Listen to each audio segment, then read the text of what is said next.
Galera, tamo de volta ao cenário habitual para falar hoje do episódio 972 de One Piece. Oden vs Kaido no anime, galera. Nossa, com exceção do episódio que vem, essa é a cena que eu tava esperando. Essa era a luta que eu tava esperando. Vamos falar sobre isso porque, galera, essa semana, infelizmente, sendo Golden Week, não teve capítulo de mangá nenhum da Shonen Jump, que é uma pena. A gente sofre aqui, a gente que faz vídeo de anime, a gente sofre, mas o que tem em compensação é a chamada Nihou Golden Week, que vai começar a partir de amanhã. Esse vai ser um evento dirigido pelo Ricardo Cruz, que, pra quem não conhece, dublou a primeira abertura de Hunter x Hunter aqui no Brasil, que particularmente pra mim tem um efeito nostálgico enorme, porque em 2006 Hunter x Hunter marcou a minha vida nas minhas férias que eu assistia todo dia e não perdia um episódio. Então, nessa série de vídeos ele vai contar a história dele, não só no aprendizado da língua japonesa, mas também até o ponto onde ele começou também a trabalhar com música lá no Japão com a banda que ele faz parte, a banda chamada Jam Project, que inclusive um dos integrantes também cantou a abertura original lá do Japão de We Are e We Go, as aberturas de One Piece. Então essa vai ser uma série de vídeos muito legal, onde ele vai falar sobre o aprendizado da língua japonesa, usando como material didático justamente a cultura pop japonesa, anime, mangá, enfim, todo esse tipo de coisa, música também, todo esse tipo de coisa da cultura pop japonesa, falar também sobre métodos e ferramentas, sobre o aprendizado da língua japonesa. Então, se você quiser garantir que você vai receber esse material, se você quiser garantir que você vai receber essa série de vídeos, eu vou deixar o link na descrição para você fazer a sua inscrição, que é de graça, para você receber esse conteúdo, beleza, galera? Não perde a chance, que é muito importante você estar por dentro, principalmente se você quiser saber mais sobre o aprendizado da língua japonesa. É muito importante que você faça parte desse evento, beleza, galera? Agora vamos lá falar sobre esse episódio. Na verdade, eu queria falar um pouco sobre o que a gente teve no episódio passado, da semana passada, que foi o único clash do Kaido contra o Moria, que eu, do jeito que a Toei eu tava esperando que eles estendessem a luta de um jeito que, durasse que praticamente metade do episódio, mas eles só resumiram mesmo. Na verdade, assim, a gente nem teve aquele único clash no mangá, então já foi um acréscimo a gente ter aquele clash barato nessa versão agora animada, né?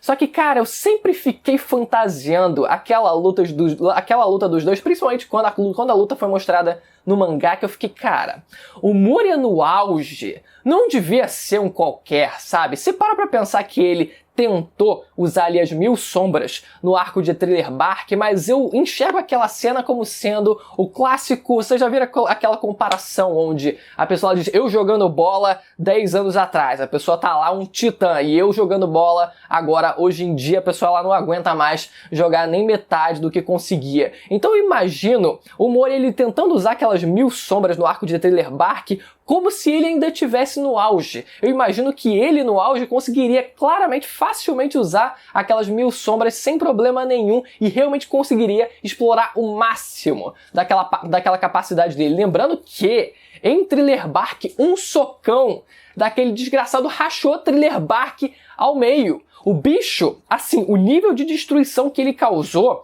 era pra lá de nível Gear 4 fácil. Ele conseguiria facilmente rachar também Marineford se ele quisesse, na base dos socões também. O desgraçado não era pouca coisa. O infeliz não era pouca coisa. Além de que ele também estava ali querendo revirar, né, o túmulo do Ryuma. Imagina se ele, na época, já que ele usava espada, tava a fim de usar a própria Shusui, queria roubar a própria Shusui pra ele. Só que depois que ele ficou relaxado e ele mesmo assumia, né, que se tornou dependente, não queria mais lutar por conta própria e só queria depender dos subordinados dele, passou a espada pro Ryuma, pro zumbi do Ryuma, porque achou mais conveniente para ele não ter que fazer mais nada. Meu irmão, o desgraçado, ele tinha um potencial, cara. Ele tinha um potencial. Capaz dele até ter umas habilidades ocultas ali de espadachim que nunca foram mostradas pra gente. Fica aí essas possibilidades. Mas enfim, infelizmente, inclusive uma outra fanfic que eu sempre ficava imaginando também sobre isso, porque o Moria no arco de Thriller Bark, ele enaltecia muito o fato de que se ele tivesse uma gama de subordinados zumbis da forma como ele tem hoje em dia, ele nunca teria perdido pro Kaido. Então eu sempre fiquei fantasiando que antigamente ele ligava pros subordinados dele e o Kaido, com a fama dele que ele tem, né, talvez tivesse usado os subordinados do próprio Moria como reféns, e dessa forma o Mori ele teria sido derrotado. Mas isso nunca foi esclarecido, é o único frame que a gente tem no mangá e um pouco mais no anime, então fica tudo na base da fanfic mesmo, mas é um negócio que eu adoro fantasiar. Mas sobre esse episódio 972 em si, a gente teve a primeira coisa que eu queria falar aqui é sobre a aparição do King e do Queen, que, se não me falha a memória, eu tô 99% certo disso, eles não apareceram no flashback do Oden nessa parte da luta, se eu não me engano. Posso estar enganado, mas 99% de certeza que eles não apareceram. Mas a gente vê uma versão anterior do King, onde ele mais parece que tá na Santa Inquisição, com aquela roupa diferenciada dele, que tem umas cruzes, né, aqui no terno dele, e também tá lá com fogo azul. Tá aí, né, o pessoal que também acompanha o Evandro, tá aí o meme da chama azul também aplicada com o King. E o Queen também aparecendo, ele com um braço humano ainda dele. Isso aqui é muito bizarro, porque hoje em dia ele tem um braço robótico, sendo que, porra, o bicho tá forma de dinossauro, depois se transformou, ele tinha um pescoço robótico também. Como é que pode? Ele se transformou e tinha também um pescoço robótico. De onde saiu aquilo? Mas enfim, o fato é que eles participaram da luta, então foi muito legal. Nossa, eu tô muito com a impressão de que eles estavam lá e eu não tô lembrado disso no mangá. Mas de qualquer forma, eles apareceram nesse episódio lutando contra os bainhas, foi muito legal. E sobre a luta do Oden contra o Kaido em si, a gente vê que o Oden, ele tancou um Bottle Breath ali, e isso era algo que estava muito implícito na luta deles no mangá, porque basicamente o Oden ele estava sendo isolado para trás na luta, no começo da luta, e a gente imaginava que o Oden ele só estava levando o Bottle Breath na cara e tentando ali lidar com isso, tentando lidar com uma luta à distância, tentando na verdade se aproximar do Kaido para tentar encaixar algum golpe, e o Kaido só direto no Bottle Breath ali, era isso que era imaginado no mangá, e é basicamente o que foi reproduzido no anime também. O Oden ele consegue tancar um Bottle Breath daquele e assim, depois que a gente viu o que acontece no mangá, né, não é surpresa que o Oden ele também consiga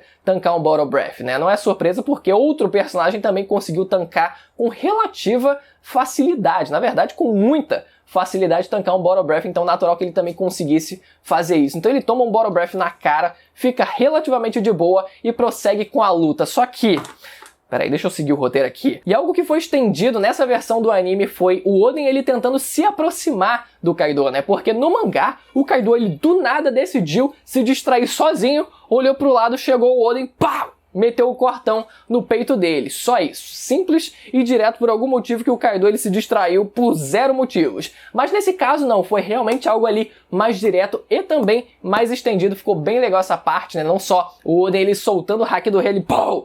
Pra apagar os randos e assim ir direto até o Kaido ele tentando abocanhar o Oden, depois ele amarrando, segurando o Oden, arremessando ele, depois ele até mandando um Bottle Breath, né, e o Oden lá, tipo, com aquela força, tipo assim, você imagina, porra, meu irmão, ele tomou um Bottle Breath e era pra voltar pra trás e tentar pular de novo, mas não, tipo, força no meio do ar, é a força no meio do ar que ele faz, e aí sim, ele consegue aplicar o golpe, galera, aquela cena foi linda, um kanji aparecendo, assim, e depois o grito do Kaido também, nossa, aquilo foi da hora, sabe? Eu acho até que em determinado frame eles tentam reproduzir fielmente a página, o frame que foi no mangá, mas isso, cara, não tem nem necessidade, só a composição do resto dessa sequência já foi magnífica, foi realmente, cara, o grito do Kaido ali de dor foi muito legal, dele caindo no chão.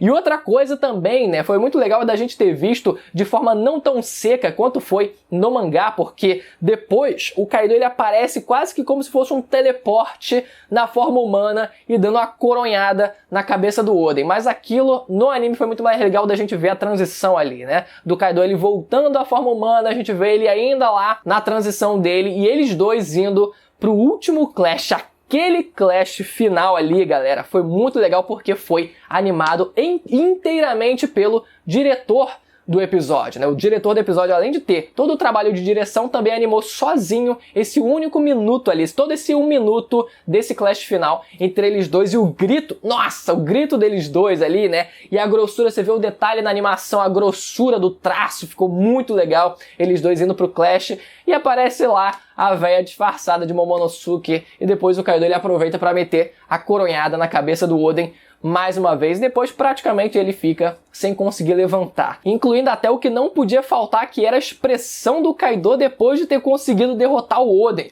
O bicho chega suando, com a boca saindo sangue, assim, tipo, ofegante, tipo, caralho. O maluco, ele viu a morte na frente dele, Cara, na verdade, teve uma mudança ali, na verdade, né? Agora que eu lembrei, porque no mangá, o Kaido, ele tava distraído e o Oden, ele tava prestes a realmente matar o Kaido ali no mangá, enquanto no anime eles quiseram animar um clash direto entre eles dois que, se tivesse acontecido, a gente não saberia qual destino teria sido tomado, né? Se o Oden ele ia sair na vantagem, se ele ia conseguir uma vitória, mas o fato é que a provável vitória do Oden em conseguir finalizar o Kaido não ficou tão explícita assim no anime, então nesse sentido perdeu um pouco ali do sentido, né? De, caraca, se não fosse por aquele mero detalhe, o Oden ele teria vencido. O Wano teria sido diferente, né? Todo o país de Wano teria sido, o destino do país de Wano teria sido diferente. Então, nesse sentido, é importante destacar essa diferença, mas naturalmente, né? Vez ou outra, a Toei, ela vai não só estender a luta, mas mudar o significado de algumas coisas, mas é sempre bom a gente reparar nesses detalhes e comentar aqui. Tem também o fato de que quando o Kaido ele é cortado, o Queen, ao invés de ser um random qualquer no mangá, nesse episódio foi o Queen falando que o invencível Kaido foi cortado, como pode, né? Você vê, muita gente discute sobre o nível do Kaido na época, se ele já era chamado de a criatura mais forte do mundo, enfim, mas no mínimo ele era chamado de invencível pelos seus subordinados. Ele já era tratado como alguém que não perderia no X1 pelos seus subordinados. Pode ser que ele não tivesse essa fama mundialmente ainda, pode ser o caso, mas enfim, né, já é alguma coisa ali, né? Ele já era tratado como invencível, pelo menos pelos seus subordinados. Fica aí, essa deixa aí pra quem gosta de comparar nível de poder. Mas de qualquer forma, galera, vale a pena assistir as lutas do anime, nem que seja pelo mero entretenimento, que é o que eu tenho feito nesses últimos episódios, né? Principalmente agora, pra essa luta que eu tava ansioso pra ver. Lembrando mais uma vez, galera, que o evento chamado Nihon Golden Week vai começar agora. Então não esquece de se inscrever no link que vai estar na descrição ou no primeiro comentário fixado desse vídeo, galera. É muito importante quem quiser começar a dar entrada no aprendizado da língua japonesa, começar a saber como tomar os primeiros passos, se inscrever e acompanhar as dicas que o Ricardo Cruz ele vai dar nesses dias de evento. Beleza, galera? Não esquece de se inscrever. Até a próxima. Tchau.